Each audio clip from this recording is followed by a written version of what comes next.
तो इसका ग्राफ एक तरह से ही देख लो आप, सिंपल है ना। मैं इधर इस साइड बना देता हूं, ये लो, यहां बनाता है ना, ये लो, दोनों साइड की कहोगे तो वो भी बना देंगे, उसमें भी कोई दिक्कत नहीं, लेकिन वो अन्यंत्र अनावश्यक मेहनत है। ठीक है, ये आप एक जगह डिसाइड कर लो, वहां क्या लिख दो। तो ये आप किसकी तरह ज्यूम करेंगे, हम सतह की तरह ज्यूम करेंगे। फिर ये गोले का केंद्र माना जाएगा, तो इसको केंद्र मानेंगे, है ना। अगर अंदर इधर आओगे तो R less than capital R, और उधर जाओगे तो R greater than capital R। मतलब ये गोले के अंदर हो गया इनसाइड, और ये गोले के बाहर हो गया आउटसाइड। अब और पिछले वाले ग्राफ में अंतर है, अब अंतर आ जाएगा सब। कैसे आएगा मैं आपको दिखाता हूं। अब विद्युत क्षेत्र केंद्र पर शून्य है, तो विद्युत क्षेत्र कहां शून्य है, केंद्र पर। ये केंद्र पर विद्युत क्षेत्र शून्य है।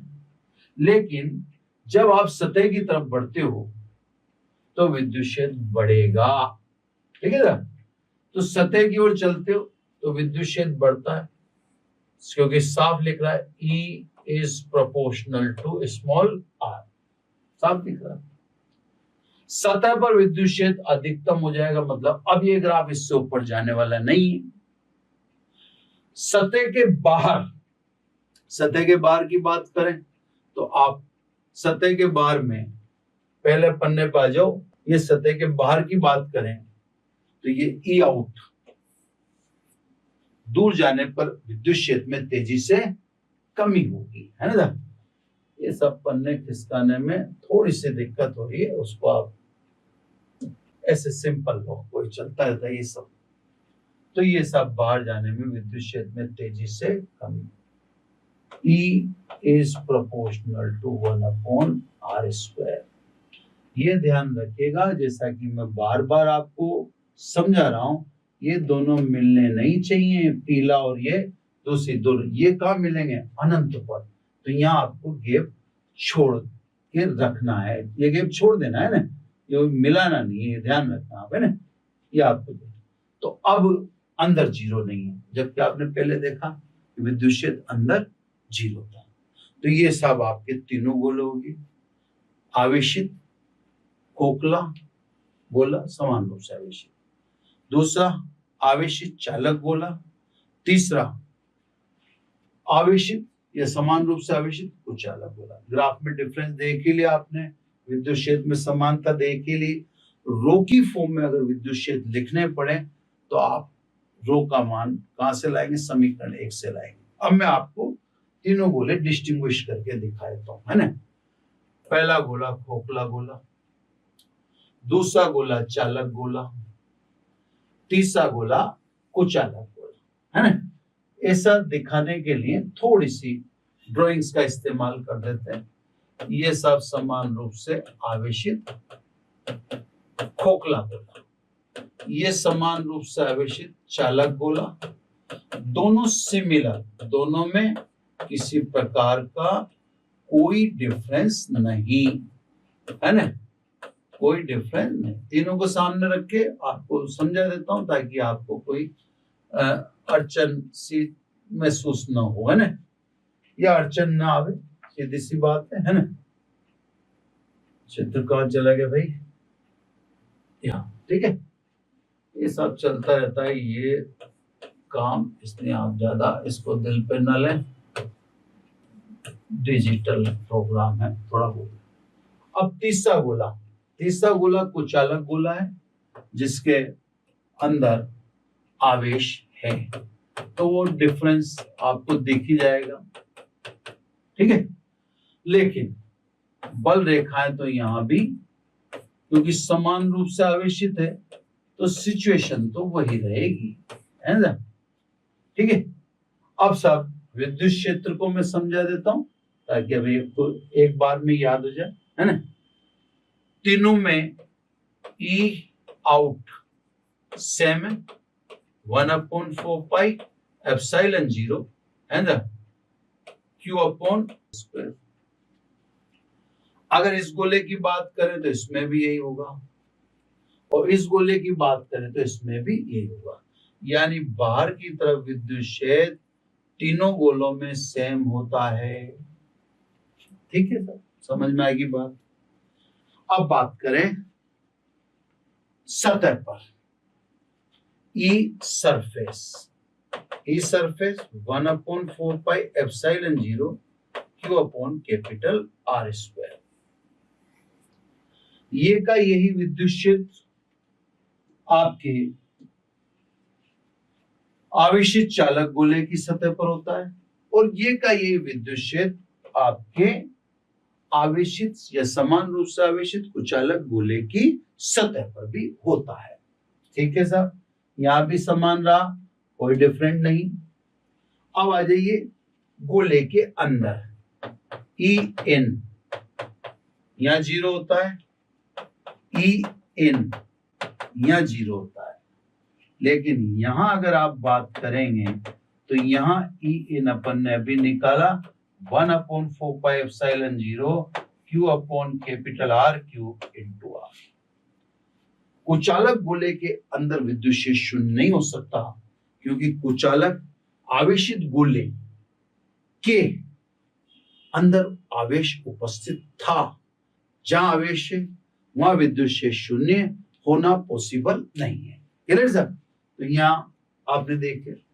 अब सब यहां कर सेंटर की बात करें, सेंटर पर यहां 0, क्योंकि अंदर ही 0 है तो सेंटर पर 0।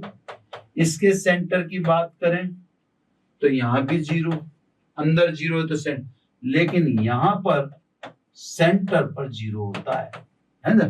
तो सेंटर पर तीनों के ही 0 है, तो सब जो भी डिफरेंस है वो आपके सामने है। गोले सब आपके सामने रखे हुए, ये समान रूप से आवेशित खोखला गोला, इसको आप समान रूप से आवेशित ठोस चालक गोला कह दो, कोई दिक्कत नहीं है मेरे को, है ना?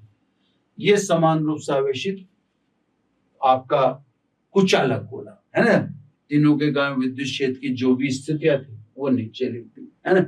तीनों के कारण विद्युत क्षेत्र का सबसे अधिक मान कहाँ होता है?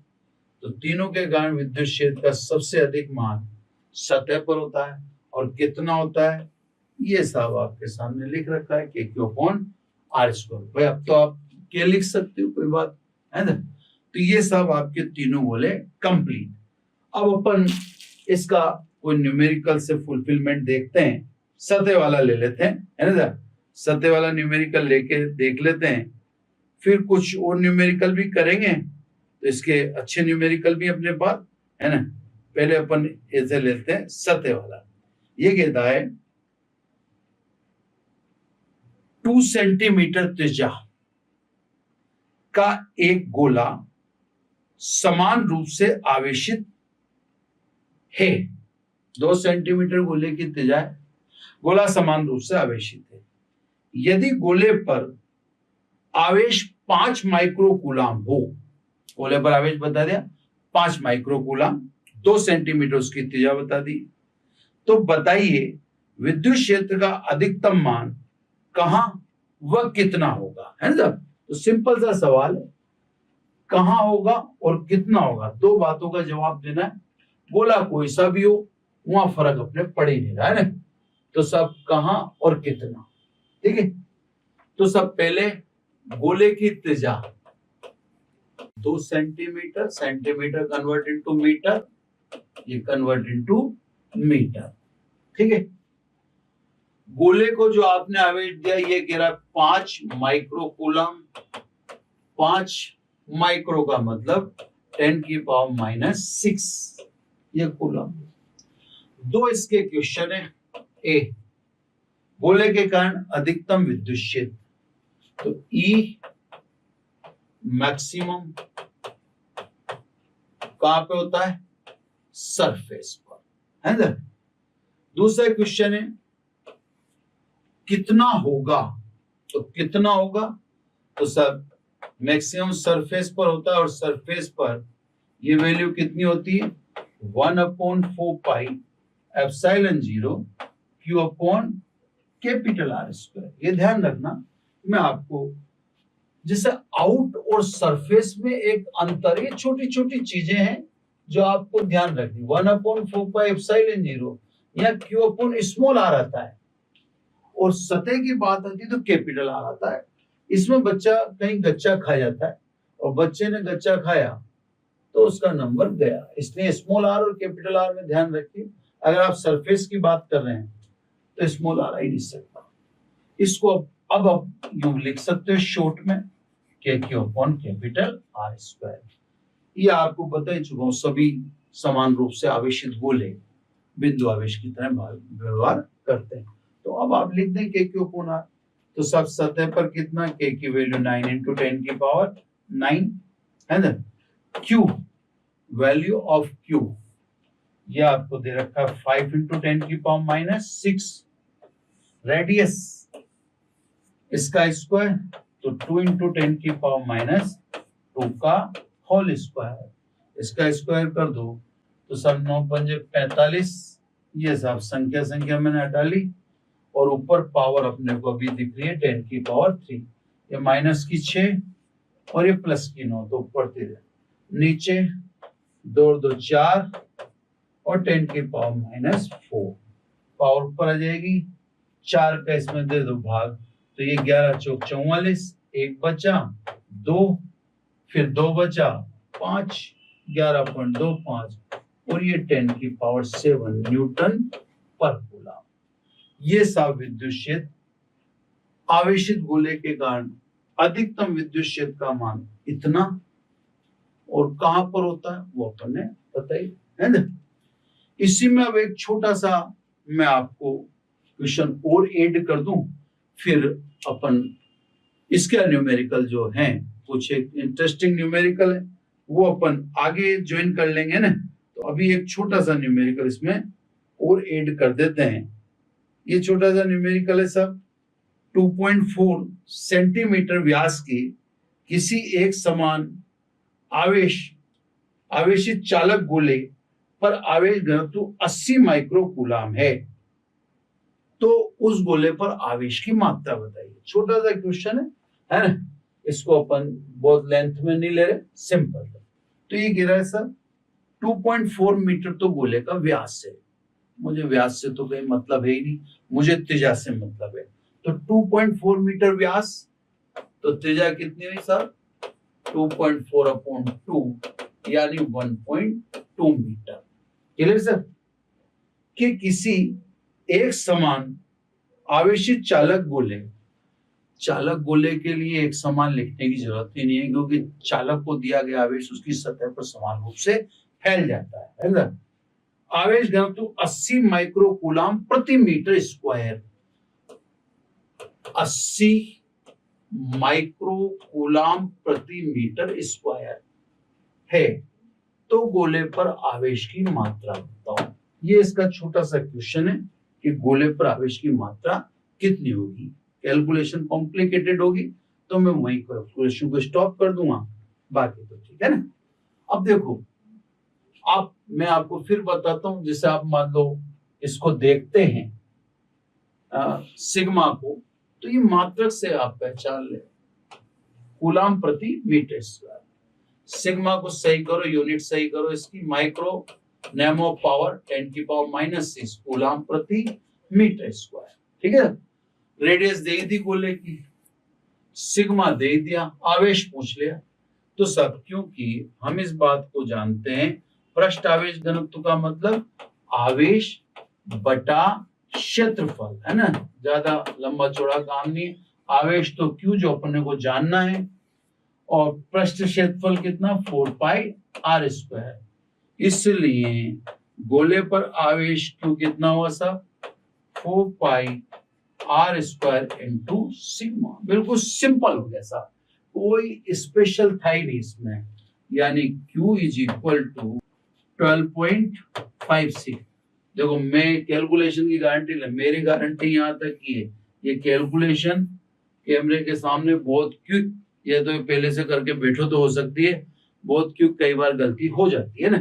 तो 4π की वैल्यू रख दी, कैपिटल R², इसका स्क्वायर कर दो 12 144, तो ये 1.2 इंटू 1.2 है ना, 1.2 इंटू 1.2 तो मेरे हिसाब से 1.44 ही होगा है ना, इसका स्क्वायर कर दिया मैंने डायरेक्ट, है ना, इसका डायरेक्ट स्क्वायर कर दिया मैंने 12 144 के हिसाब से। And sigma, sigma what is sigma, 80 into 10 की पावर माइनस 6, है ना, ये 80 इंटू 10 की पावर माइनस।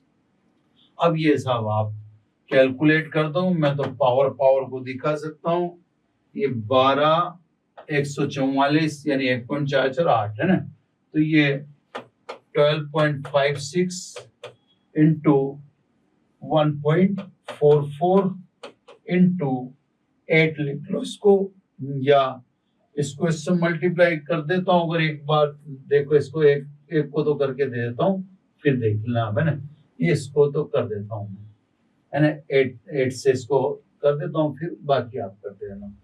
8 से 8 चौक 32, 2 3 बचा मेरे पास, है ना, फिर अगेन 8 चौक 32 और 3 35, 3 बचा, 8 एकम 8 3 11, तो ये साहब 8 से गुणा करने पर आया 11.56, ऐसा मेरे को आ रहा है फास्ट में। एक जीरो उधर फेंक दी मैंने, तो ये 10 की पावर माइनस 5 कूलम, है ना, तो वो तो देखो अब आप बाकी तो आप कर लेना, ये यहाँ तक मैंने कर दी, है ना। बाकी अभी इसका कुछ जो भी इम्पोर्टेंट वगैरह न्यूमेरिकल है वो लेंगे नेक्स्ट लेक्चर में, ले लेंगे कोई अगर इम्पोर्टेंट होगा तो, कुछ इससे रिलेटेड बातें भी होंगी वो नेक्स्ट में ले लेंगे, और नहीं होंगी तो फिर नेक्स्ट में नेक्स्ट एप्लीकेशन लेंगे। अब अपनी एप्लीकेशन बचती है, एक तो परत बचती है, पट्टिका बचती है, ये एप्लीकेशन बचती है, उनमें न्यूमेरिकल हैं जो अपने काम में आते हैं। तो आज इतना ही बच्चों, है ना, थैंक यू वेरी मच, बाकी कल लेक्चर। Thank you.